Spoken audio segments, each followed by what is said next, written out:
మొదటి మనిషి పుట్టుక. దేవుడైన యెహోవా నేలమంటితో నరుని నిర్మించి వాని నాసికా రంధ్రములలో జీవవాయువును ఊదగా నరుడు జీవాత్మ ఆయను. అతనే ఆదాము. దేవుడైన యెహోవా తూర్పున ఏదెనులో ఒక తోటవేసి తాను నిర్మించిన నరుని దానిలో ఉంచెను. మరియు దేవుడైన యెహోవా చూపునకు రమ్యమైనదియు ఆహారమునకు మంచిదియునైన ప్రతి వృక్షమును ఆ తోట మధ్యను జీవవృక్షమును మంచి చెడ్డల తెలివినిచ్చు వృక్షమును నేల నుండి మొలిపించెను. మరియు ఆ తోటను తడుపుటకు ఏదెనులో నుండి ఒక నది బయలుదేరి అక్కడ నుండి చీలిపోయి 4 శాఖలాయెను. మొదటి దాని పేరు పీషోను. అది హవీలా దేశమంతటి చుట్టూ పారుచున్నది. అక్కడ బంగారమున్నది. ఆ దేశపు బంగారము శ్రేష్టమైనది. అక్కడ బోళమును గోమేదికములును దొరుకును. రెండవ నది పేరు గిహోను. అది కూషు దేశమంతటి చుట్టూ పారుచున్నది. మూడవ నది పేరు హిద్దెకెలు. అది అష్షూరు తూర్పు వైపున పారుచున్నది. నాలుగవ నది యూఫ్రటీసు. మరియు దేవుడైన యెహోవా నరుని తీసుకొని ఏదెను తోటను సేద్యపరచుటకును దాని కాచుటకును దానిలో ఉంచెను. మరియు దేవుడైన యెహోవా ఈ తోటలోనున్న ప్రతి వృక్ష ఫలములను నీవు నిరభ్యంతరముగా తినవచ్చును. అయితే మంచి చెడ్డల తెలివినిచ్చు వృక్ష ఫలములను తినకూడదు.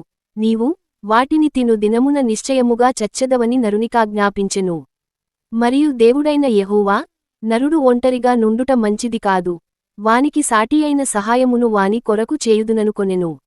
దేవుడైన యెహోవా ప్రతి భూజంతువును ప్రతి ఆకాశపక్షిని నేల నుండి నిర్మించి ఆదాము వాటికి ఏ పేరు పెట్టునో చూచుటకు అతని యొద్దకు వాటిని రప్పించెను.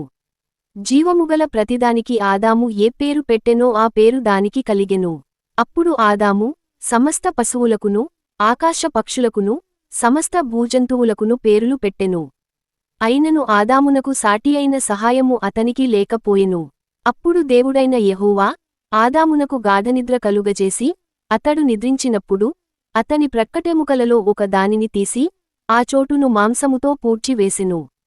తరువాత దేవుడైన యెహోవా తాను ఆదాము నుండి తీసిన ప్రక్కటెముకను స్త్రీనిగా నిర్మించి ఆమెను ఆదాము నొద్దకు తీసుకొనివచ్చెను. అప్పుడు ఆదాము ఇట్లనెను, నా ఎముకలలో ఒక ఎముక, నా మాంసములో మాంసము, ఇది నరునిలో నుండి తీయబడెను గనుక నారి అనబడును. ఆదాము తన భార్యకు హవ్వ అని పేరు పెట్టెను. ఏలయనగా ఆమె జీవముగల ప్రతివానికిని తల్లి. ఆమె హవ్వ. కాబట్టి పురుషుడు తన తండ్రిని తన తల్లిని విడిచి తన భార్యను హత్తుకొనును, వారు ఏక శరీరమయుందురు.